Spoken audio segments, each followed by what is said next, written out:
the Peter's Church in Utrecht. And the St. Peter's Church is the oldest church in the city of Utrecht. They started building this church in 1040 and they finished in 1048. So it's almost 1,000 years old now, which makes it the oldest church here. It's older than the more famous Dom that's nearby here.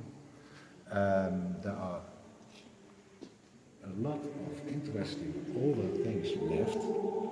As you can see, how old things are. Because not all the pillars are the real original pillars. On that side, you can see some of the original pillars, but as you can see, they had extensive damage, which they found when they restored the church in the 1950s.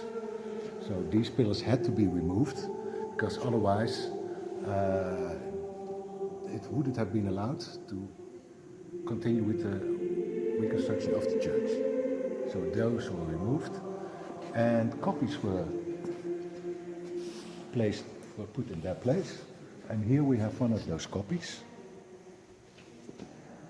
If you can see it because there's a groove, a darker groove here, and somewhat further up there's also a darker groove. So this pillar is in 3 pieces, while the original pillars are in 1 piece. The original pillars are 5.5 tons each. And they must have been shipped from Germany, from the Eifel region, to Utrecht. So that must have been quite an undertaking to do in the 11th century, because it is a total of 20 pillars. And we have another church close by, which was built in about the same time, and they also have 10 of those pillars. So 20 pillars, 5.5 tons each. How they achieved it? I don't know. خب حالا میخوای یه چیز رمزآلود رو اینجا به شما نشون بده. به نظر تو پشت این در چی میتونه باشه؟ What's in behind of it? Well, this is a very curious thing that we have here.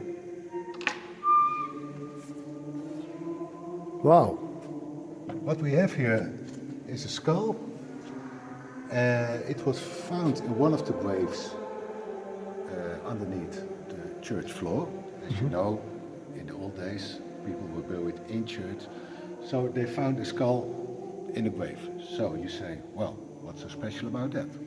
Well, this wasn't the skull of the person who was actually buried here in that grave. It was buried with somebody, and just the skull. And the peculiar thing about this skull is that it is branded on his head with a cross, a Maltese cross, and a Z or a 2. And we know that these marks, he was branded while he was alive. So he was punished by being branded on the forehead. Which makes you wonder, this is a sinner. What is a sinner doing buried in a church, and why is it only a skull? We don't know. And really, the only clue we have is that there was a law in Spain that somebody who committed bigamy was branded with a cross and 2, and the number 2 on his forehead, because he was married with 2 wives at the same time.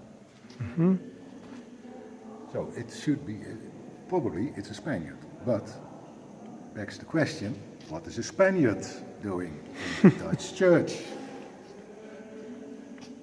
Riddles.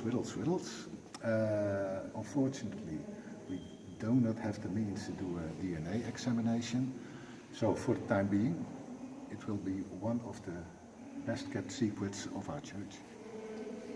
Good. Thank you.